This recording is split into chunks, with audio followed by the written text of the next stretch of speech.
Thank you very much, Professor Radhika. And I'm now a little more comfortable by seeing many familiar faces around. Oh, is it okay? So now I'm feeling more comfortable by seeing many familiar faces around. Otherwise, I always feel a little nervous when I see a big audience. And thank you for coming, and sorry for no space to have chairs. I guess this is the experience that we are having since last couple of colloquiums, I think. पिछली बार जो colloquium था Indian political theory पे, उसमें बहुत लोग आए और बहुत लोग नहीं आ पाए। ये रियलाइज कर रहे थे कि ऐसा क्या है। मुझे ऐसा लगता है कि शायद भारत एक नए इंटेलेक्चुअल मूवमेंट के मुहाने पे खड़ा है। And lot of people have so many questions. In fact, Routledge publisher invited us to talk, and then this is their observation, the editor and other people, they said that it's a new moment in the history of social science when young people are so much interested in these issues.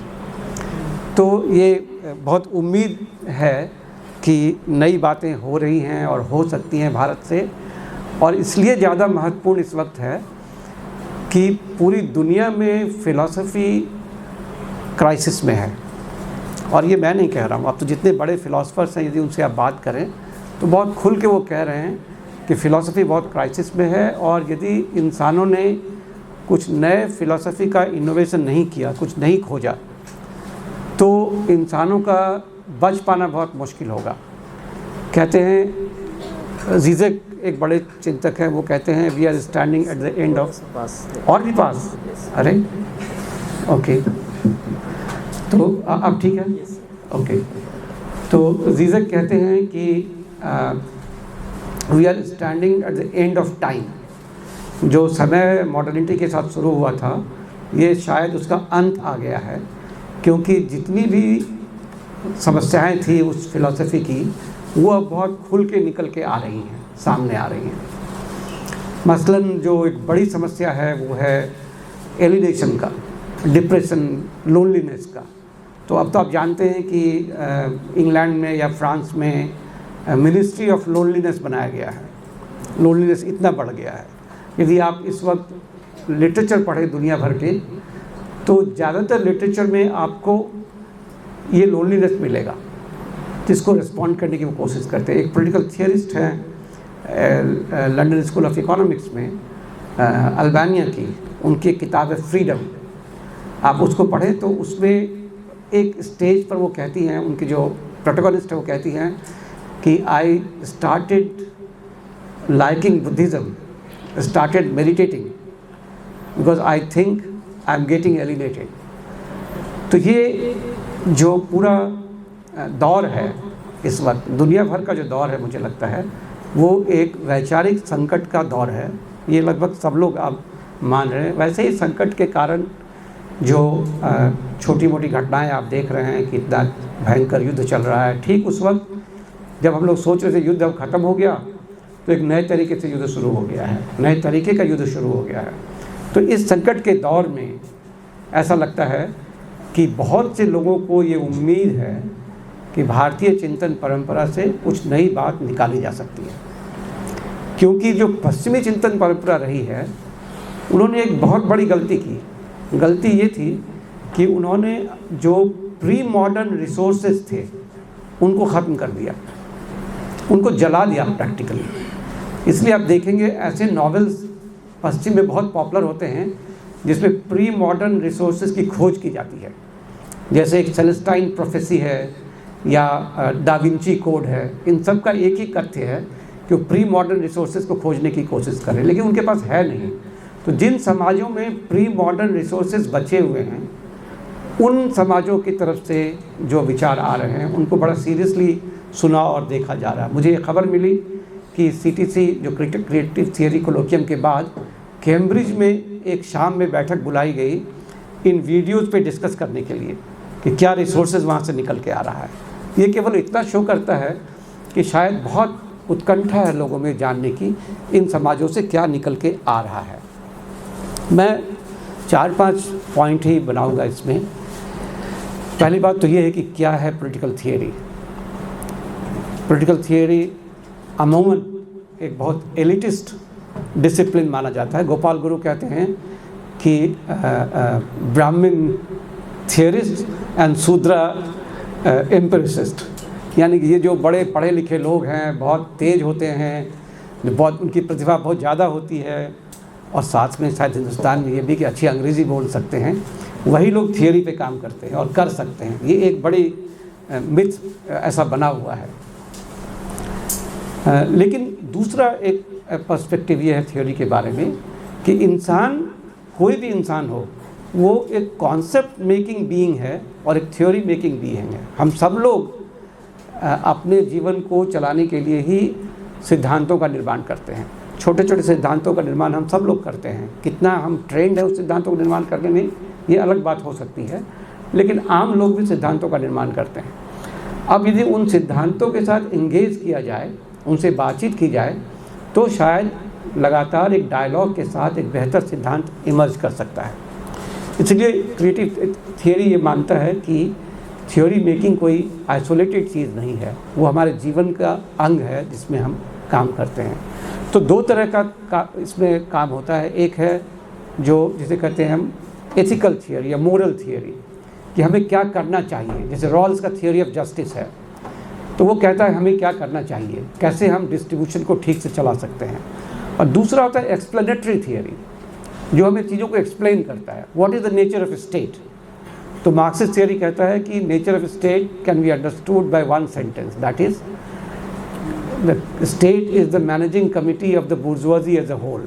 बस एक sentence लीजिए और ये आपको explain कर सकता है। किसी भी स्टेट पे जाएं तो उसके नेचर को एक्सप्लेन कर सकता है। या लिबरल थियरी कहता है कि state is mediator between conflicts और कॉन्फ्लिक्टिंग पार्टीज। तो ये दो तरह के सिद्धांत होते हैं। मुझे लगता है इन दोनों तरह के सिद्धांत के निर्माण में आम लोग भी जुड़े हुए हैं। अंतर सिर्फ इतना है कि जो लोग उनसे बातचीत करते हैं उसके आधार पर एक नए सिद्धांत की कल्पना कर पाते हैं। ये बातचीत करना उनके साथ, संवाद करना उनके साथ थ्योरी बिल्डिंग के लिए एक महत्वपूर्ण काम है, जिस पर मैं आगे आऊँगा। अब सवाल उठता है इंडियन पॉलिटिकल थियरी क्या है, और हम लोग पिछले लगभग 4 महीने से आपस में इस पर बहस कर रहे हैं कि इंडियन पॉलिटिकल थियरी क्या है। जब हमने सेमिनार का तय किया कि कोलोकियम इस पे होगा, तो philosophy, sociology, political science, psychology, तमाम तरह के लोगों ने बहस शुरू की कि क्या है Indian political theory. Political theory in India और पॉलिटिकल थियरी ऑफ इंडिया, ये सवाल आया। इन इंडिया का मतलब ये है कि एक पॉलिटिकल थियरी यूरोप का है, उसी का एक स्वरूप हमारे यहाँ भी है। और ऑफ इंडिया का ये है कि नहीं, जो पॉलिटिकल थियरी हमारा है वो यूरोपियन पॉलिटिकल थियरी से अलग है। ये डिबेट पिछले कोलोकियम का एक मुख्य मुद्दा रहा कि ये क्या है, इन है या ऑफ है। मुझे लगता है समझना बहुत ज़रूरी है कि कोई भी समाज शून्य से पॉलिटिकल थियरी क्रिएट नहीं करता है। जो अवेलेबल रिसोर्सेज हैं उससे ही वो पॉलिटिकल थियरी क्रिएट करता है। हम सब लोग we are born in collective consciousness and then gradually we acquire new consciousness with our experiences. तो ये जो कलेक्टिव कॉन्शसनेस है ये ऑलरेडी लोडेड है थियोरी से, फिलॉसफी से, हम उसे एंगेज करते हैं।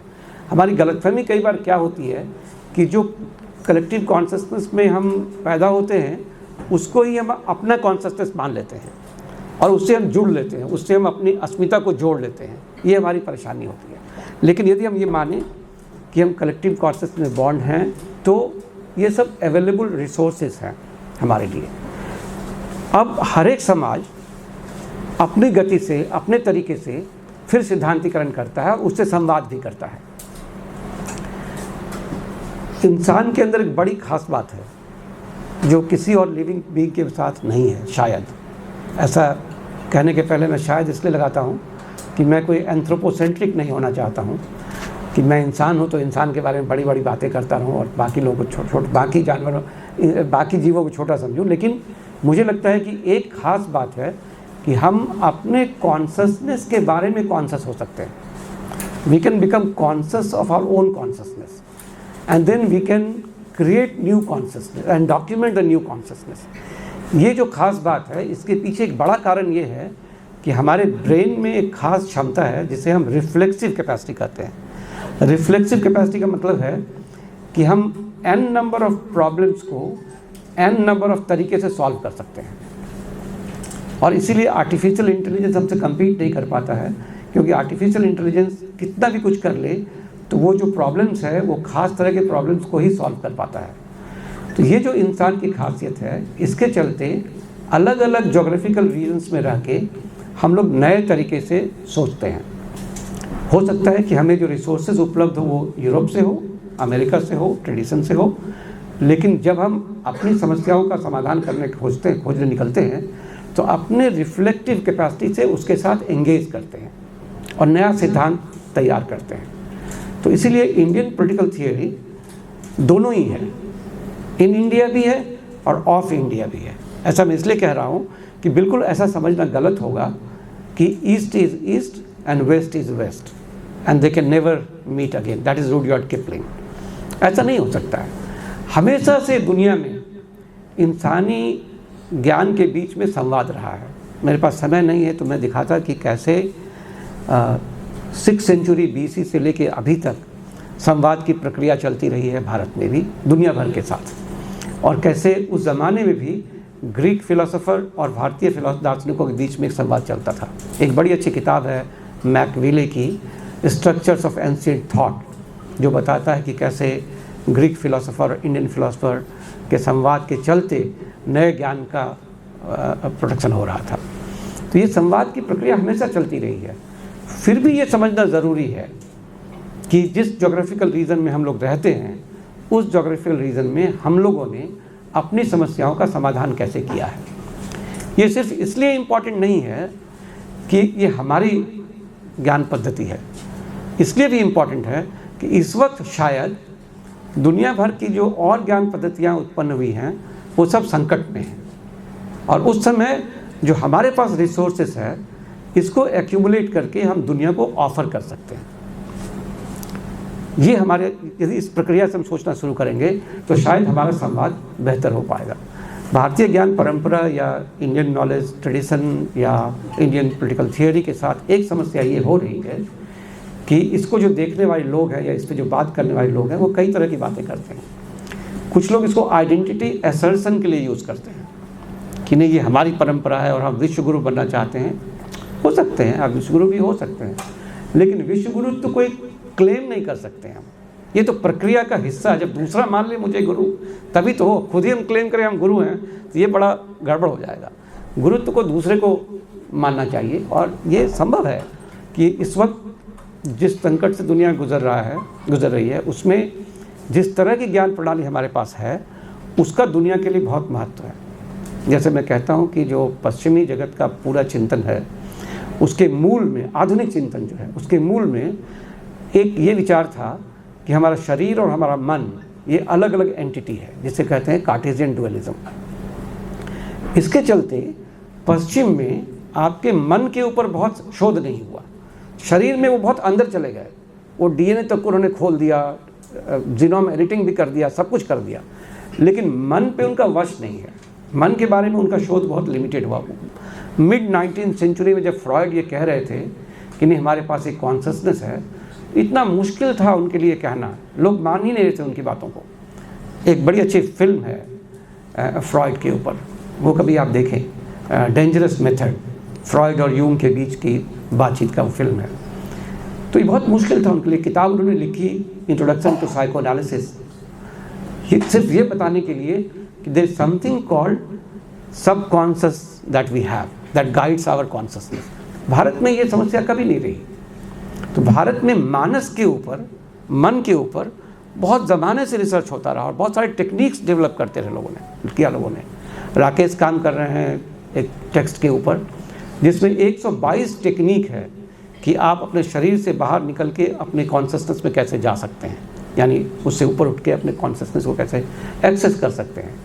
तो ये संभव है कि हमारे पास कुछ नई चीज़ें हैं नई इस सेंस में कि दुनिया में जब उसे अप्रोच किया गया था तो उसको नहीं देखा गया था, और अब हम उसे हाईलाइट कर सकते हैं। एक छोटा सा उदाहरण देके मैं आगे बढ़ूँगा। कार्ल यूंग एक साइकोएनालिस्ट थे, वो भारत आए, तो उन्होंने भारत से कुछ लेख लिखा यहाँ रखे हैं। उन लेखों में उन्होंने लिखा कि हिंदुस्तान में कॉन्शसनेस के बारे में अमेजिंग ज्ञान है, अद्भुत ज्ञान है। अब इस बात को लेकर पश्चिम में बड़ा विवाद शुरू हुआ, और एक साइको एनालिटिकल कम्युनिटी होता था जो ये सर्टिफिकेट देता था कि आप साइको एनालिस्ट हैं या नहीं हैं। तो उन्होंने यूंग से कहा कि आप इन सारे लेखों को विड्रॉ करें, नहीं तो आपको इससे बाहर निकाल दिया जाएगा। तो यूंग के पास कोई उपाय नहीं था, उन्होंने इसे विड्रॉ कर लिया। जब वो 60 साल के हुए तो बहुत बीमार हो गए। सपने में उन्होंने देखा कि कोई व्यक्ति बहुत लंबा सा और सफ़ेद कपड़ा शरीर पर रखे हुए है, और वो उनसे कह रहा है कि तुम जल्दी ठीक हो जाओ, तुम्हें बहुत काम करना है। और धीरे धीरे वो ठीक होने लगे। ये वो खुद लिखते हैं। और ठीक होने के बाद उन्होंने उन तमाम लेखों को, जिनको उन्होंने कहा था कि वो लेख मेरा इन्फैचुएशन था इंडिया के साथ, इस अदर कल्चर से इन्फैचुएशन था, उसका वो प्रोडक्ट था, उन लेखों को उन्होंने दोबारा छापा, दोबारा लाया, और तभी उन्होंने एक नई किताब लिखनी शुरू की। उस किताब का नाम है रेड बुक। 1000 पेज की किताब है, जिसमें वो कहते हैं कि हो सकता है कि कॉन्शसनेस का एक लेयर ऐसा भी है जो ट्रांस ह्यूमन है। अब वो किताब बहुत समय तक साइको एनालिटिक कम्युनिटी ने पब्लिश नहीं होने दिया। अभी करीब 15-20 साल पहले कोई भारतीय साइको एनालिस्ट था, उसने बहुत मेहनत करके उस किताब को पब्लिश किया। ये केवल ये शो करता है कि कुछ रिसोर्सेज हमारे पास हैं, जिन रिसोर्सेज के लिए दुनिया को अभी ज़रूरत है, और इसीलिए इसके साथ संवाद करना ज़रूरी है।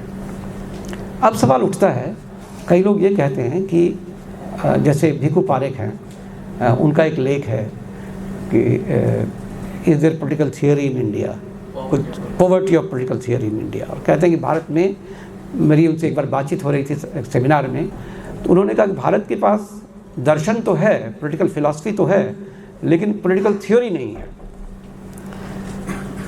तो कुछ लोग ये भी कहते हैं कि थ्योरी जो है वो एक वेस्टर्न मॉडल है चीज़ों को समझने का, और भारत के पास थ्योरी नहीं है।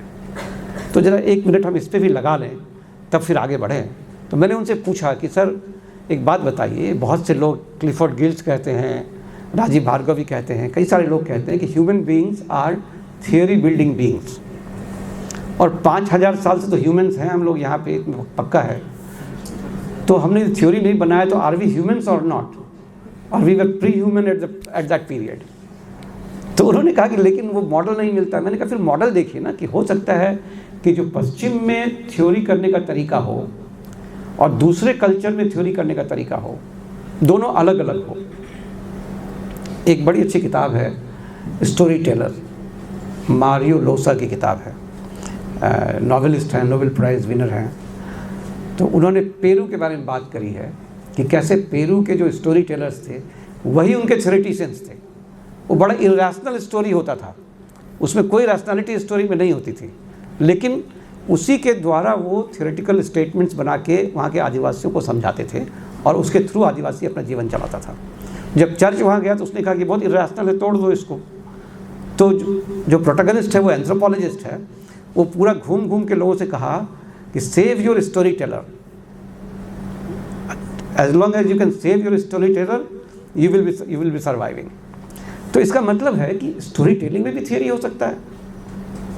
और ये बात मैंने उनको उदाहरण भी दिया, जैसे आप एक मैं उदाहरण देता हूँ, धृतराष्ट्र युद्ध के पहले विदुर को बुलाते हैं, आप सब लोग जानते हैं इसके बारे में।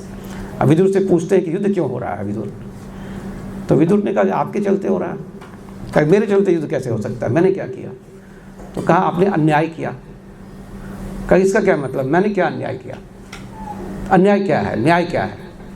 तो उन्होंने कहा बहुत सिंपल चीज़ है न्याय, जो कुछ आप अपने लिए नहीं चाहते हो वो दूसरे के लिए भी आपको नहीं चाहना चाहिए, यही न्याय है। अब आप भी उसकी तुलना रॉल्स के, जो लोग रॉल्स पढ़े हैं, वेल ऑफ इग्नोरेंस से करें, तो यही बात तो वो भी कह रहा है ना। इसका मतलब है कि इंसानों के चिंतन प्रक्रिया में कोई यूनिवर्सल चीज़ें हैं जिससे वो इस तरह का निर्णय ले पाता है। यही नहीं, अब मैं आपको एक छोटा सा उदाहरण और दे के आगे बढ़ूँगा। मैं इस बात के लिए बहुत चिंतित था कि आखिर भारत के बाकी लोग तो रॉल्स को नहीं जानते, पॉलिटिकल साइंस स्टूडेंट्स के अलावा यही लोग पढ़ते पढ़ाते हैं रॉल्स को। तो बाकी लोग क्या कोई न्याय का सिद्धांत लेके चलते हैं या नहीं चलते हैं, या उनके पास कोई न्याय का सिद्धांत नहीं है, ऐसे ही चल रहे हैं वो लोग। तो मैंने 2 उदाहरण देखा। एक फिल्म है दृश्यम, देखी आपने? तो उस फिल्म को मैंने कई बार देखा, और मैंने फिल्म के लिए नहीं, दर्शकों के लिए देखा कि दर्शक का रिएक्शन क्या होता है फिल्म पर, और बड़ा मज़ेदार रिएक्शन था। जब सनी ने, क्या है उसका नाम, अजय देवगन, उसको पुलिस को धोखा देने में सक्षम होता था, तब तक जनता ताली बजाती थी। तो मैंने कहा इसका क्या मतलब है, क्यों ताली बजा रही जनता? तो इसका मतलब उनके दिमाग में कोई न्याय का concept, legally he was wrong but ethically he was correct, isn't it very important. Similarly एक बार मैं कॉन्स्टिट्यूंसी में स्टडी कर रहा था, एक हमारे मित्र हैं योगेंद्र यादव, आप सब लोग जानते हैं हमको। तो जब हम लोग उन्होंने शुरू किया था इलेक्शन स्टडीज़, तो एक बात कही थी कि भाई चुनाव के दरमियान लोग अपना दिल खोल के बात करते हैं, तो उस टाइम में आपको लोगों से बात करनी चाहिए। मैं उसको बड़ा फॉलो करता हूँ। तो चुनाव के दरमियान मैं घूमता रहता हूँ कॉन्स्टिट्यूंसी में, इलेक्शन स्टडीज़ के लिए नहीं, ये जानने के लिए लोग सोचते कैसे हैं भारत के, उनके सोचने का तरीका क्या है। तो मैं मुजफ्फरपुर बिहार में है, उसके बगल का एक कॉन्स्टिट्यूंसी था, वहाँ मैं घूम रहा था, रिजर्व कॉन्स्टिट्यूंसी था। वहाँ एक महिला खड़ी थी जो इंडिपेंडेंट से खड़ी थी, उनकी जाति का वोट 2-2.5 हज़ार होगा, और मिडिल एज की महिला थी, उनके हस्बैंड बैंक में क्लर्क थे, तो पैसा भी ऐसा नहीं कि कोई कस्टम इनकम टैक्स से पैसा आ गया होगा, वो भी नहीं था। अब उस महिला को ऐसा मैसिव सपोर्ट था उस कॉन्स्टिट्यूंसी में, मेरे लिए बड़ा पजल था। तो मैं जगह जगह जाके लोगों से पूछता था, इंक्लूडिंग वो जो देसी दारू का, उस वक्त दारू बैन नहीं था, तो देसी दारू के अड्डे पे भी मैं जाके लोगों से दारू पी के भी लोग बड़ा अच्छा बताते थे कि क्यों उसको हम लोग वोट करने जा रहे हैं। लोगों ने एक ही बात कही कि नहीं, उसके साथ अन्याय हुआ है। मैंने कहा वो कैसे, न्याय क्या है, कैसे अन्याय हुआ है? तो उन्होंने बताया कि देखिए, एक कोई पॉलिटिकल पार्टी ने उनको टिकट का प्रॉमिस कर दिया, और एक दिन पहले वो टिकट उन्होंने विड्रॉ कर लिया। ये गलत है। और इसका मेटाफर उन्होंने दिया कि आपको भूख लगी हो और आपके सामने कोई खाना किसी ने परोस दिया हो, और आप खाने के लिए जैसे ही हाथ बढ़ाते हैं कोई थाली खींच ले, तो आपको कैसा लगेगा? क्या पावरफुल मेटाफर था। यानी उनके दिमाग में एक थियोरी ऑफ जस्टिस है, वो रॉल्सियन थियोरी ऑफ जस्टिस नहीं है। That is how they conduct their life, which means, और ये एक मेरे लार्जर प्रोजेक्ट का पार्ट है, मैं ये समझने की कोशिश कर रहा हूँ कि जो कलेक्टिव कॉन्शियसनेस है भारत में, उसमें लोग कैसे रूटेड है, एम्बेडेड हैं, कैसे सोचते हैं। तो एक जैसे बिहार में एक जगह है, वहाँ न्याय फिलॉसफी बहुत फ्लरिश किया था। न्याय एक लॉजिकल फिलॉसफी है इंडिया का, जिस पे अमर्त्य सेन ने लिखा है आर्गुमेंटेटिव इंडियन। तो वहाँ जाके मैंने देखने की कोशिश की कि वो लोग कैसे उसमें रूटेड हैं। और ये बड़ी आश्चर्य की बात है कि हम सब लोग उस ट्रेडिशनल फिलॉसफी के अंदर रूटेड हैं, और इसीलिए हमारा जो थियोरेटिकल मॉडल होता है जो हम बनाते हैं, वो यूनिवर्सिटी के थियोरेटिकल मॉडल से अलग रहता है, दोनों में मैचिंग नहीं होती है। तो हम लोग जब जाते हैं, जब पॉलिटिकल साइंटिस्ट किसी गाँव में, तो गाँव वाले हमारी बात सुनते नहीं हैं, कहते हैं आपको कुछ नहीं मालूम है, ये बातें ऐसे हो रही हैं। तो ये जो इंडियन पॉलिटिकल थियोरी का कॉन्सेप्ट है, ये इसका मतलब है कि कोई ना कोई चीज़ यहाँ पे है जिसे हम इंडियन पॉलिटिकल थियोरी कह सकते हैं। वो कैसे है, क्या हमारे ट्रेडिशन में पॉलिटिकल थियोरी रहा है? तो मैं उसमें 2-3 सवाल पूछता हूँ। मैं पूछता हूँ, क्या एज पॉलिटिकल साइंटिस्ट आप इमेजिन कर सकते हैं कि कोई बहुत स्ट्रॉन्ग स्टेट होगा बिना पॉलिटिकल थियोरी के, बिना थियोरी ऑफ स्टेट के? भाई आपने एक बहुत बड़ी बिल्डिंग यदि बनाई है, तो बिना नक्शा बनाए तो बिल्डिंग नहीं बनाया होगा, नक्शा बनाया होगा, पूरा मापा होगा, उसमें सारा मेजरमेंट आपका पक्का होगा, तभी तो बिल्डिंग खड़ी है। तो यदि आपने इतना स्ट्रॉन्ग स्टेट बनाया है, तो उसका कोई थियोरी ऑफ स्टेट तो होगा। तो कौटिल्य का जो अर्थशास्त्र है, मैं जब उसे पढ़ाने लगा तो मेरे सामने ये सवाल था, क्योंकि अभी तक क्या होता था, कौटिल्य का अर्थशास्त्र जैसे ही पढ़ाने के लिए लोग उठाते थे किताब, सप्तांग थियोरी और वो 3-4 थियोरी पढ़ा के ख़त्म। वो एडमिनिस्ट्रेशन है, वो तो अर्थशास्त्र नहीं है, वो तो कैसे एडमिनिस्ट्रेट किया गया उसका है। जैसे यदि आप रसिया के संविधान को पढ़ाएं और आपको मार्क्सवाद के बारे में मालूम ही नहीं हो, तो रसिया के संविधान का कोई मतलब ही नहीं निकलेगा। वैसे यदि कौटिल्य के अर्थशास्त्र को आप पढ़ाएं और उसके पीछे क्या सिद्धांत है वो ना जानें, तो उसका कोई मतलब नहीं निकलेगा। तो मैंने खोजना शुरू किया, क्या मतलब हो सकता है। फिर बड़ा इंटरेस्टिंग है कि कौटिल्य के अर्थशास्त्र में 3 पेज या 4 पेज है ऑन डिज़ायर, और मुझे लगता है वही उसका सूत्र है। वो कहते हैं कि ह्यूमन बीइंग्स का लेजिटिमेट डिज़ायर है और इलेजिटिमेट डिज़ायर है। तो स्टेट का काम क्या है कि इस डिज़ायर को कैसे रेगुलेट किया जाए, लेजिटिमेट डिज़ायर कैसे फुलफिल हो और इलेजिटिमेट डिज़ायर कैसे कंट्रोल किया जाए। अब लोग उसको मैकियावेली से तुलना कर देते हैं, जो बिल्कुल गलत है, क्योंकि मैकियावेली के पास ये कॉन्सेप्ट ही नहीं है डिज़ायर का। तो ये एक बड़ा डीप रूटेड थ्योरेटिकल एंगेजमेंट है। फिर आप वहाँ से उठाएं और जगह जगह जाएं। मैं तो बहुत सारा एग्जाम्पल आपको दे सकता हूँ, और जिसको हम लोगों ने कभी सीरियसली नहीं लिया, जैसे एक कहानियों का संग्रह है बैताल पचीसी और सिंहासन बत्तीसी।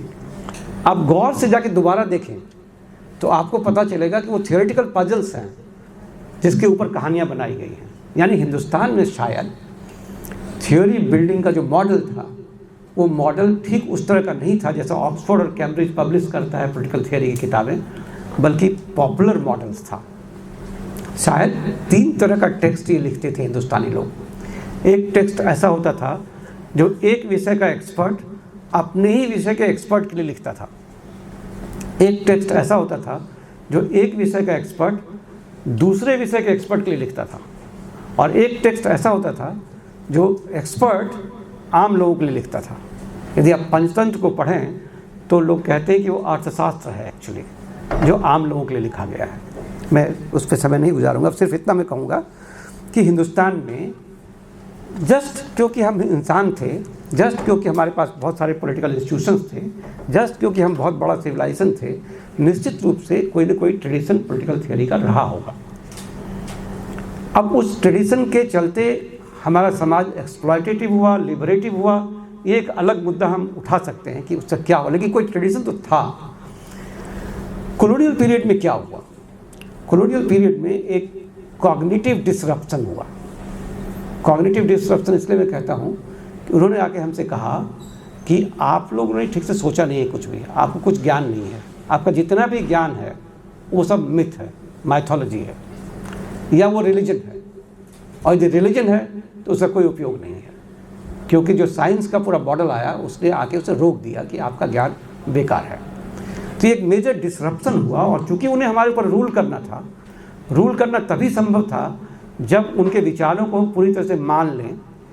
तो उन्होंने एक तरह का अपना दृष्टिकोण हमारे ऊपर डाल दिया, और हम उस दृष्टिकोण से ही अपने आप को भी देखने लगे, जिसको ओरिएंटलिज्म कहते हैं, कि हम उनके दृष्टिकोण से, रूलिंग क्लास के दृष्टिकोण से अपने बारे में सोचने लगे, और हम ह्यूमिलिएट होने लगे अपने ही विचारों को लेके, अपने ही जीवन को लेके, अपने ही जीवन पद्धतियों को लेके हम ह्यूमिलिएट होने लगे, और उनको हम कॉपी करने लगे।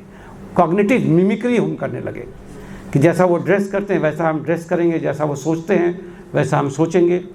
एक बड़ा अच्छा मैंने कहीं जो पढ़ा था कि एक बच्चे ने सपने में मैकॉले को देखा, तो उसने मैकॉले को एक थप्पड़ मारा, तो मैकॉले ने भी उसको एक थप्पड़ मारा।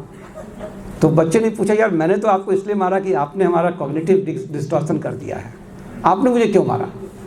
उन्होंने कहा कि तो फिर 70 साल 80 साल में तुमने किया उसका, तुम ही तो उसको क्या नहीं कर रहे हो। तो ये एक पूरा प्रॉब्लम हमारा है जिससे कि हमें निकलने की ज़रूरत होगी। जो डिस्टॉर्शन हुआ है ये डेफिनेटली कॉग्निटिव डिस्टॉर्शन हुआ है। नतीजा ये है कि आपका अपना ही जो ज्ञान है उससे आप बहुत दूर चले गए हैं, अपनी भाषा से, अपने ज्ञान से बहुत दूर चले। जो इंडियन एलीट है वो हिंदी नहीं बोलता है, वो अंग्रेजी में ही बातचीत करना चाहता है। जैसे रसिया में जो एलीट था वो रसन नहीं बोलता था, फ्रेंच बोलता था रसल रिवॉल्यूशन के पहले। तो ये एक बड़ी परेशानी हमारे साथ हुई। अब इसको लोगों ने पहली बार कब रिकॉग्नाइज़ किया? फ्रीडम के बाद रिकॉग्नाइज़ नहीं किया, फ्रीडम के दरमियान था। फ्रीडम के दौरान लोगों ने रिकॉग्नाइज़ किया कि हम हमारे ऊपर डोमिनेशन है, हम ह्यूमिलिएट हो रहे हैं, तो लोगों ने उसको रिस्पॉन्ड किया। आप देखिए रामकृष्ण परमहंस ने रिस्पॉन्ड किया, विवेकानंद ने रिस्पॉन्ड किया, राम मोहन रॉय ने रिस्पॉन्ड किया, गांधी ने रिस्पॉन्ड किया, और आखिरी में आके केसी भट्टाचार्य ने रिस्पॉन्ड किया कि भाई ये पॉलिटिकल फ्रीडम से काम नहीं चलेगा, स्वराज इन आइडियाज़ होना चाहिए। अब ये स्वराज इन आइडियाज़ का जो प्रोजेक्ट था, जो धीरे धीरे पक रहा था स्वतंत्रता संग्राम के दरमियान, वो 1947 के बाद उसका क्या हुआ, ये सोचने की बात है। मुझे लगता है कि 1947 के बाद उसको डंप कर दिया गया। 1947 के बाद जो मॉडर्न इंडिया इमर्ज किया वो इतना ज़्यादा पश्चिम के विचारों से प्रभावित हुआ कि उसने ये भी नहीं सोचा कि हम जो हमारा अपना डिस्कशन हुआ है फ्रीडम स्ट्रगल के दरमियान उससे भी एंगेज करें। आप सोचिए ना, यदि आप पुराने जनरेशन के लोगों से पूछे तो पता चलेगा कि पहली बार modern Indian thought political science department में कब इंट्रोड्यूस हुआ, आपको मालूम है? 1980 के आसपास। अब बताइए, इतना बड़ा संघर्ष हमने कर लिया, पॉलिटिकल संघर्ष ही रहा होगा वो भी। ये सब लोग तो थ्योरेटिशियन रहे होंगे, गांधी बिना थ्योरी के थोड़ी मूवमेंट रेज कर रहे होंगे, अम्बेडकर बिना थ्योरी के थोड़ी मूवमेंट रेज कर रहे होंगे।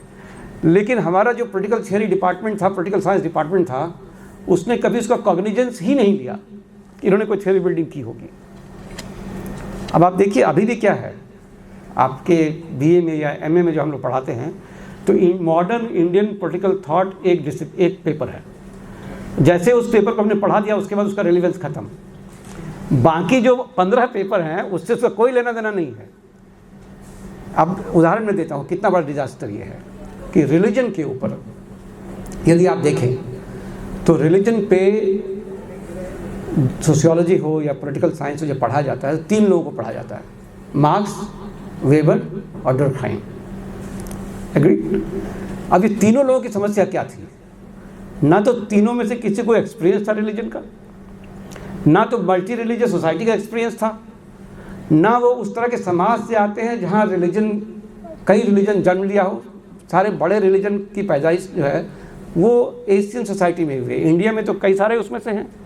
तो जहाँ कोई चीज़ पैदा होता है उसका डिफरेंस तो होगा उससे, तो उनको कोई एक्सपीरियंस नहीं है। और जिन लोगों को बड़ा एक्सपीरियंस है, जिन लोगों को ये भी एक्सपीरियंस है कि रिलीजन के साथ, रिलीजियस माइंडेड लोगों के साथ आंदोलन कैसे खड़ा किया जाए, वो कौन लोग हैं? वो गांधी हैं, अंबेडकर हैं, टैगोर हैं। इन्होंने एक्सटेंसिवली लिखा है रिलीजन पे, लेकिन इनके रिलीजन पे कोई बातचीत नहीं होती है। इनके पास भी एक थ्योरी ऑफ रिलीजन है, इस पे कोई बातचीत नहीं होती है। और कितना पावरफुल थ्योरी ऑफ रिलीजन है। गांधी कहते हैं कि I am not worried that people are becoming religious, I am worried that people are becoming irreligious. Religion क्या है? हिंद स्वराज में कहते हैं दया धर्म को मूल है, धर्म का मूल जो दया है यही रिलीजन है। आई am worried that religion is being taught by religious people, it should be taught by secular people, क्योंकि नॉलेज ट्रेडिशन है। गांधी इसको नॉलेज ट्रेडिशन ट्रीट करते हैं। अंबेडकर कहते हैं कि religion is necessary for every society, so there is a religion of rule and there is a religion of principle. We have to reclaim the religion of principle over religion of rule. Tagore क्या कहते हैं?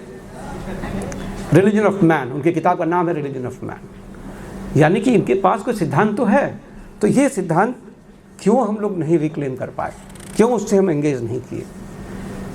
ये जब बात उठने लगी तो एक नया डिसिप्लिन पूरा इमर्ज किया जिसे कहते हैं पोस्ट कॉलोनियल थियरी। उन्होंने कहा कि भाई हम लोगों का कॉग्निटिव डैमेज हो गया। आशीष नंदी, पार्थ चैटर्जी, आप सब लोगों को जानते हैं उन लोगों को, वो कहते हैं कि कॉग्निटिव डैमेज हो गया हमारा। सही बात है, कॉग्निटिव डैमेज हो गया। मैंने आशीष दा से एक बार पूछा, आई से भी मिल गए मुझे, मैंने कहा सर एक बात बताइए, 30 साल से आप हमें कह रहे हैं कि हमारा कॉग्निटिव डैमेज हो गया, मान गए, अब क्या करें हैं? अब हम क्या करें? इस कॉग्निटिव डैमेज को रिपेयर कैसे करें? तो बोले कॉफ़ी पीते हो? मैंने कहा पीता हूँ। तो ले गए मुझे कॉफ़ी, अंदर कॉफ़ी ऑफ़र किया और कहा कि हम लोग डरते हैं, वेस्ट से डरते हैं कि हमारा रिकॉग्निशन नहीं मिला। हमने क्यों डरते हैं आप लोग? बोला रिकॉग्निशन नहीं मिलेगा। यानी कहीं ना कहीं हमारा जो रिलेशनशिप वेस्ट के साथ है उसने हमें रोका है। तो इनका डायग्नोसिस तो बड़ा अच्छा था कि हमारा कॉग्निटिव डैमेज हुआ है, लेकिन इनके पास कोई प्रोग्नोसिस नहीं था, उसे निकले कैसे हम। और अब मुझे लग रहा है आज का जनरेशन जो है उसका काम इस डायग्नोसिस से नहीं चल रहा है, उसको प्रोग्नोसिस चाहिए। और इसीलिए मुझे लगता है कि इस पर इतना इंटरेस्ट लोगों का जग रहा है कि क्या करना चाहिए हमें, कैसे हम उस कॉग्निटिव डैमेज जो हमारा हुआ है उसको हम रिपेयर कर सकते हैं, उससे बाहर निकल सकते हैं, अपना थ्योरी हम जनरेट कर सकते हैं। और ये अपना थ्योरी जनरेट करने का क्या मतलब होगा, मैं अभी उस पर आऊँगा। मेरे ख्याल से पिछले 2 दशक में एक नया डिबेट शुरू हुआ है, डीकोलोनाइजेशन डिबेट, डीकोलोनाइजिंग माइंड डिबेट। अब उसका भी 2 खेमा हो गया है। एक वो खेमा है जो डीकोलोनाइजेशन को, वी औपनिवेशीकरण को जोड़ता है अपनी अस्मिता के साथ, उसमें मुझे लगता है कि नारे बहुत हैं, वादे बहुत हैं, लेकिन उसमें कोई कॉन्क्रीट सॉल्यूशन नहीं है। यानी जब भी आप उनसे बात करेंगे तो कहेंगे कि हमारे पास ये था, हमारे पास वो था, वगैरह वगैरह, ढेर सारा लिस्ट बताते हैं। तो बड़ी अच्छी बात हो सकता है, इतना बड़ा सिविलाइजेशन है, इतना पुराना सिविलाइजेशन है, इसमें कोई शक नहीं कि हमारे पास बहुत सारी चीज़ें रही होंगी जो खो गई। अब सवाल ये है कि अभी हम क्या करें उसके साथ, कैसे उसके साथ एंगेज करें, और क्या हम अपने ही बल पे, जो हमारी ज्ञान परंपरा है उसके ही बल पे अपना जीवन आज चला सकते हैं। तो मुझे लगता है ये बहुत बड़ा डिजास्टर होगा यदि हम ये सोचें कि हम मॉडर्न स्टेट को कौटिल्यन अर्थशास्त्र के हिसाब से चला लें। चलेगा नहीं वो, क्योंकि चीज़ें बदल गई हैं, बहुत यथार्थ ही पूरा बदल गया है। लेकिन ये भी उचित नहीं है कि हम मॉडर्न स्टेट को समझने के लिए कौटिल्यन अर्थशास्त्र में जो कोई रिसोर्स है तो उसको नहीं पकड़ें। ये दो एक्सट्रीम हो गया है। एक तरफ वो लोग हैं जो आइडेंटिटी पॉलिटिक्स कर रहे हैं, दूसरी तरफ वो लोग हैं जो हमारे वामपंथी दोस्त हैं, उनको जैसे ही आप बोले कि इंडियन इंटेलेक्चुअल ट्रेडिशन, वो बोले ये तो हिंदुत्व हो गया। मैं इतनी बड़ी समस्या ये है कि क्या बताएं आपको। मैं तो रोज़ ही उछलता हूँ, मुझे लोग कभी कहते हैं राइट है, कभी कहते हैं लेफ्ट है, और मैं समझ नहीं आता। मुझे एक सेंटेंस हमारे एक प्रोफेसर थे रणधीर सिंह, वो कहा करते थे, उनको JNU में किसी ने पूछा, was Gandhi a liberal, was Gandhi a Marxist, is Gandhi relevant today. उनका आंसर बड़ा अच्छा था। उन्होंने कहा Gandhi is neither a liberal NOR a Marxist, therefore he is relevant today. तो जब आपको दोनों तरफ के लोग नफरत करने लगे तब आप समझो सही रास्ते पे आप जा रहे हो। वो जो रास्ता है जिसमें कि आप इन्वेस्टिगेट करो, क्वेश्चन करो, एंगेज करो, देखो कि रिसोर्सेज क्या है, वो मुझे लगता है इस वक्त हमें अडॉप्ट करने की ज़रूरत है। और यही काम ये क्रिएटिव थियोरी ग्रुप करता है। मैं 4-5 पॉइंट्स करके ख़त्म करूँगा। पहला ये है कि बिल्कुल ये सोचना गलत होगा कि ईस्ट वेस्ट डाइकोटोमी के साथ हम चल सकते हैं। दुनिया में जहाँ भी जैसे भी ह्यूमन बीइंग्स ने नॉलेज प्रोड्यूस किया है वो हमारा कलेक्टिव रिसोर्स है। उस रिसोर्स को हमें एक्सेस करना चाहिए। हर नॉलेज जो प्रोड्यूस हुआ है उसके साथ पावर स्ट्रक्चर भी कनेक्टेड रहा है, रिमेंबर ऑलवेज। और उस पावर स्ट्रक्चर के चलते उस नॉलेज को थ्रो करना उचित नहीं होगा। जैसे हम विज्ञान को ये कहकर नहीं थ्रो कर सकते हैं कि कॉलोनियल स्टेट ने यहाँ लाया था, या हम एरिस्टोटल के पूरे विचार को ये कहकर नहीं छोड़ सकते हैं कि एरिस्टोटल महिलाओं के खिलाफ था। तो वैसे दुनिया में जितना भी नॉलेज है, उस नॉलेज में जो भी उपयोगी है जिससे हमारी समस्याओं का समाधान हो सके, उस नॉलेज को एक्सेस करना हमारा परम कर्तव्य है। पहली बात तो ये है। तो ईस्ट वेस्ट का मामला ख़त्म है। दूसरी बात जो अभी क्रिएटिव थियरी डायलॉग में कलोक्य में बड़ा इमर्ज करके आया, लैंग्वेज का सवाल, भाषा का सवाल, किस भाषा में नॉलेज हम क्रिएट कर सकते हैं। उसमें एक ख़ास बात है कि जब भी हिंदी के बारे में लोग बात करते हैं तो जो नॉन हिंदी स्पीकिंग हैं वो उसको जोड़ देते हैं इस बात से कि हिंदी का डोमिनेशन हो रहा है। मुझे लगता है कि इस बात पर हमें सेटल कर जाना चाहिए अब कि भाषा का सवाल भी अस्मिता का सवाल नहीं है। भाषा का सवाल नवीन ज्ञान सृजन का सवाल है। भाषा का सवाल एक्सप्रेशन का सवाल है। जिस भाषा में we are also born in a language, फिर मैं कितनी भी मेहनत कर लेता हूँ तो मेरी अंग्रेजी वैसी नहीं होगी जैसी अंग्रेजी कोई इंग्लैंड का आदमी बोल रहा हो या किसी कॉन्वेंट स्कूल का पढ़ा लिखा आदमी बोल रहा हो, नहीं होगी। तो इम्पॉर्टेंट क्या है, मेरा बोला जाना, जो कंटेंट मेरे पास है वो कहना, या मेरी भाषा इम्पॉर्टेंट है। इस बात पे गौर करना बहुत ज़रूरी है। मुझे याद है मैं गया था मिलने मुल्कराज आनंद से एक बार, बड़े राइटर थे मुल्कराज आनंद। तो उन्होंने एक संदर्भ बताया कि वो गांधी जी के पास गए और गांधी से उन्होंने कहा कि भाई गांधी जी, मैं तो हिंदी में नहीं लिख सकता हूँ, मुझे हिंदी नहीं आती है। तो गांधी ने कहा कि जिस भाषा में तुम लिख सकते हो उसमें लिखो। इम्पॉर्टेंट ये नहीं है कि भाषा क्या है, इम्पॉर्टेंट ये है कि तुम कम्युनिकेट क्या करना चाहते हो। तो भाषा के सवाल पे भी हमें लगता है बिल्कुल क्लियर हो जाना चाहिए कि हम भाषा को लेकर ज्ञान के साथ उसे जोड़ के चलें, अस्मिता से ना जोड़। दूसरा प्रॉब्लम क्या होता है, जैसे आप कहेंगे मैं भारतीय ज्ञान परंपरा या इंडियन पॉलिटिकल थ्योरी की बात करूँगा तो लोग पूछेंगे क्या आपको पर्शियन आती है, क्या आपको संस्कृत आती है। भाई कहाँ से सीख पाए, पूरी ज़िंदगी चली जाएगी एक भाषा सीखने में। तो ये भी रिड्यूस करना ठीक नहीं। जब फिर मैं पूछता हूँ उनसे, जब आप वेस्टर्न फिलॉसफी पढ़ाते हैं तो क्या आपको जर्मन आती है, फ्रेंच आती है, वो तो नहीं जानते हैं आप। लेकिन आप पूरा हेगल पढ़ा रहे हैं। और मैं बताऊं कितना बड़ा डिजास्टर हो सकता है भाषा नहीं जानने से। छोटी सी बात मैं आपको बताता हूँ।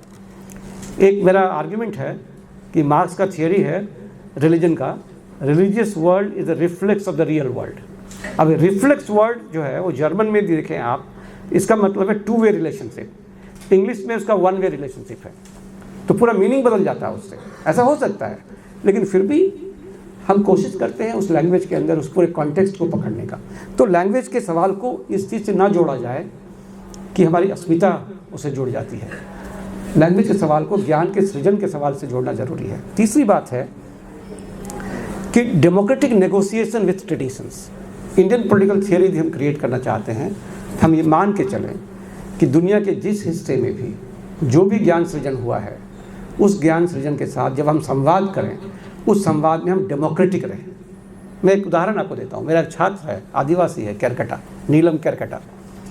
उसका थीसिस है इस बात पर कि आदिवासियों के बीच में प्रकृति को लेकर क्या एपिस्टेमोलॉजी है, क्या ज्ञान मीमांसा है। और उसका ये आर्ग्यूमेंट है कि जब मॉडर्न सिस्टम जब पर्यावरण के खतरे को सॉल्व करता है तो वो टेक्नोलॉजी के माध्यम से सॉल्व करना चाहता है, और हर सॉल्यूशन एक नया प्रॉब्लम क्रिएट करता है। आदिवासियों को देखें आप यदि, तो वो हज़ारों साल से उन्होंने जंगल को इसलिए नहीं बचाया है कि उनको कोई कंट्रोल करता है बाहर से एक जंगल बचाना है, बल्कि इसलिए बचाया है कि वो उनके ज्ञान मीमांसा का हिस्सा है। अब यदि हमें सीखना होगा कि जंगल को कैसे बचाया जाए, तो आदिवासियों के ज्ञान मीमांसा से हमें सीखना पड़ेगा। तो जितनी भी ज्ञान मीमांसा जहाँ से भी आई हैं, उसके साथ एक डेमोक्रेटिक नेगोशिएशन कैसे किया जाए, ये महत्वपूर्ण बात है। भारतीय दर्शन के साथ समस्या क्या है, भारतीय ज्ञान परंपरा के साथ समस्या क्या है कि पश्चिम में इसके अंदर किसी सिद्धांत को देखने की कोशिश नहीं की जाती है, बल्कि इसे डिपार्टमेंट ऑफ रिलीजन में पढ़ा जाता है। अब ये बात मेरे समझ में नहीं आती है, क्योंकि यदि आप भारतीय दर्शन में गौर करें तो बुद्धिज़्म और जैनिज़्म, इनमें तो भगवान का कॉन्सेप्ट ही नहीं है, सब लोग जानते हैं।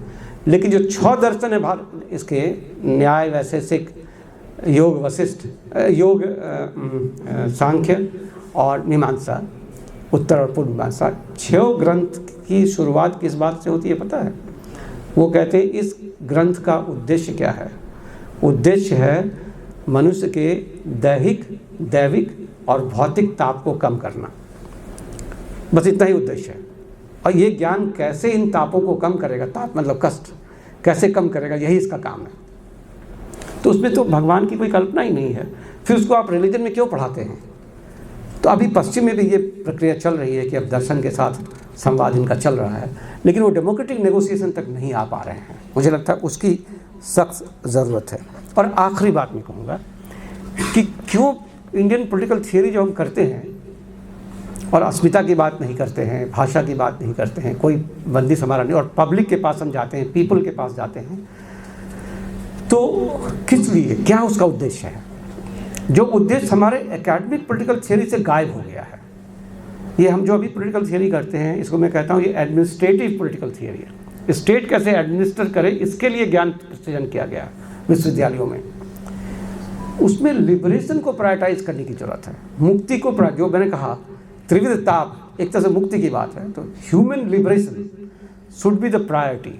सो any resource from anywhere we want to take, while taking the resource we must ensure that that resource will enrich our understanding to liberate human being. That's the basic idea. और फिर क्या resources हमारे पास हो सकते हैं? Obviously जैसे मैंने कहा कि जो इंटेलेक्चुअल ट्रेडिशन है, कई भारत की खासियत है कि यहाँ कई इंटेलेक्चुअल ट्रेडिशंस एक साथ हैं, उन इंटेलेक्चुअल ट्रेडिशन के साथ संवाद करना एक है। दूसरी जो बात है वो है कि पिछले 70-80 सालों में, और यदि फ्रीडम स्ट्रगल को जोड़ ले तो और भी बड़े समय में, भारतीय लोगों ने बहुत संघर्ष किया है। उस संघर्ष के दरमियान उन्होंने सिद्धांतों का निर्माण किया है। उन सिद्धांतों के साथ विश्वविद्यालयों का संवाद ही टूटा हुआ है। विश्वविद्यालयों का संवाद कहाँ हो रहा है? ये तो जो पीयर ग्रुप हमारा है उसके बीच ही हम संवाद करते हैं, और हमारा ज्ञान उत्तम है या अधम है इसकी जांच कौन करता है? ये पब्लिशिंग हाउस करता है। और पब्लिशिंग हाउस कैसे करता है? इसलिए नहीं कि आपका ज्ञान उत्तम है या अधम है, इसलिए वो किताब बिक पाएगी मार्केट में या नहीं बिक पाएगी, वो टीआरपी उसका सही रहेगा या नहीं रहेगा। तो जो संवाद हमारा होना चाहिए अपने ही लोगों के साथ, उनकी समस्याओं के साथ, जो ज्ञान उन्होंने सृजन किया है, उस प्रक्रिया में, संघर्ष की प्रक्रिया में वो संवाद हमारा टूटा हुआ है। तो यदि हम इंडियन पॉलिटिकल थियोरी की बात करते हैं तो मुझे लगता है कि सबसे बड़ा स्ट्रेंथ हमारा है कि हम अभी भी वैसे संघर्षों से पूरी तरह से अलग नहीं हैं। अभी भी हमारा स्टेट जो है वो पूरी तरह से उनको कंट्रोल नहीं कर पाया है। तो हमें उनके साथ एक संवाद करने की प्रक्रिया चलानी चाहिए। हम लोग ऐसा करते थे पहले, ग्रास रूट पॉलिटिक्स कोलोकियम उसको कहते थे, जहाँ की ग्रास रूट एक्टिविस्ट लोगों को बुलाते थे और एकेडमिशियंस को बिठाते थे, उनके बीच एक संवाद होता था। ऐसे संवादों की से जो पॉलिटिकल थियोरी हमारा उत्पन्न होगा वो दुनिया के लिए बहुत महत्वपूर्ण पॉलिटिकल थियोरी होगा। इसलिए कि भारत अकेला देश है जो दुनिया में जितनी समस्याएं अलग अलग देश झेल रहा है, उन सारी समस्याओं को हम एक साथ झेल रहे हैं। आप कोई भी नाम ले लें, अभी पश्चिम में जाकर ये जो एथनिसिटी का प्रॉब्लम शुरू हुआ है, आइडेंटिटी का प्रॉब्लम शुरू, हम तो बहुत दिन से झेल रहे हैं। एशिया में तो हमेशा मल्टीकल्चरल सोसाइटी रहा है, तो हमने बहुत तरीका निकाला है कि आपस में कैसे मिलजुल के रह सकें। दुनिया की सबसे बड़ी समस्या अभी यही होने वाली है कि जो आइडेंटिटीज़ है वो एक साथ मिल के रहेंगे कैसे, और हमारे यहाँ उसके बड़े टेक्निक्स निकाले हुए हैं। तो यदि उनसे हम संवाद कर सकें तो हम इंडियन पॉलिटिकल थियोरी को स्ट्रेंथन कर सकते हैं और फिर एक नया थियोरी हमारा इमर्ज कर सकते। कुल मिला के मैं ये कहना चाहता हूँ कि जो नया जनरेशन आपका, हमारा जनरेशन तो खप गया, we are at the end of our life. Creativity के जो नया जनरेशन है, they should be more confident कि उनको अंग्रेज़ी नहीं आती है तो कोई बात नहीं है, उनका यदि ग्रास रूट में लोकेशन है, that is their wealth, and everybody should be empowered to theorise, not only to read the history of theory. अभी हम लोग जो पढ़ते हैं वो हिस्ट्री ऑफ थियरी पढ़ते हैं, किसने क्या कहा, किसने क्या कहा। Capacity to theorise, capacity to create new idea, that is what the world needs today. जो सबसे बड़ा संकट है वो आइडिया का संकट है। मैं एक बात करके ख़त्म कर दूँ। कुछ दिन पहले स्वीडन से एक बड़े विद्वान यहाँ आए, लिंडबर्ग करके आए थे। उन्होंने हम लोग को अप्रोच किया कि आपसे मिलना चाह रहे हैं, आप लोग आपकी टीम से मिलना चाह रहे हैं। मैंने पूछा क्या बात है, तो कहा कि नहीं कुछ मैं एक मिशन पे आया हुआ हूँ तो उसमें आपसे डायलॉग करना है। तो हम लोग मिले, तो उन्होंने कहा कि स्वीडन में लोगों को लगता है कि अगले 20-25 साल में भारत एक बहुत बड़ी शक्ति बन के उभरेगा। मैंने कहा अच्छा, हमारे पास देने के लिए क्या है, कुछ भी नहीं है, आपको क्या लगता है हम क्या दे सकते हैं दुनिया को। पता उन्होंने क्या कहा, उन्होंने कहा कि सबसे बड़ी चीज़ जो आपके पास है वो इमेजिनेशन, कल्पना शक्ति। दुनिया में मॉडर्निटी ने क्या किया है, इतना स्ट्रीमलाइन कर दिया सब कुछ को कि उनकी कल्पना शक्ति खत्म होते जा रही है। जिस तरह का वो ज़माना से जब वो फिल्म बनी थी देवदास, तो उन्होंने बताया देवदास देखो इंग्लैंड में कितने महीनों से चला जा रहा है, जबकि लोग भाषा तो नहीं समझते हो ज़्यादा, क्यों चल रहा है। मैंने पूछा क्यों चल रहा है आप बताएं। उन्होंने कहा उसमें जो कलर कॉम्बिनेशन की कल्पना की गई है वही लोगों को बहुत अट्रैक्ट कर रहा है। आप देखिए अभी जो पब्लिशर्स किताबें निकालते हैं, मोनो कलर हो गया सारा का सारा। तो मैंने अपने पब्लिशर से कहा कि मुझे बिल्कुल मोनो कलर निकालनी, तो मैं नहीं निकालूंगा। मैं अपना एक दोस्त है मेरा जो एब्स्ट्रैक्ट पेंटिंग करता है, उसका एब्स्ट्रैक्ट पेंटिंग मेरे किताब का कवर बनता है। भाई उसमें कलरफुल होना चाहिए, कुछ ना कुछ, कोई इमेजिनेशन होना चाहिए। तो ये जो इमेजिनेशन की क्षमता है, मुझे लगता है वो हमारी शक्ति है, और उससे हम कुछ बहुत कुछ नया दुनिया को दे सकते हैं। और इस वक्त दुनिया को उसकी ज़रूरत है, जो शायद अगले 500 साल के लिए जो फिलॉसफी अभी बनना है, उस फिलॉसफी के निर्माण में Indian political theory can contribute a lot of things. That's my last thing. Thank you very much.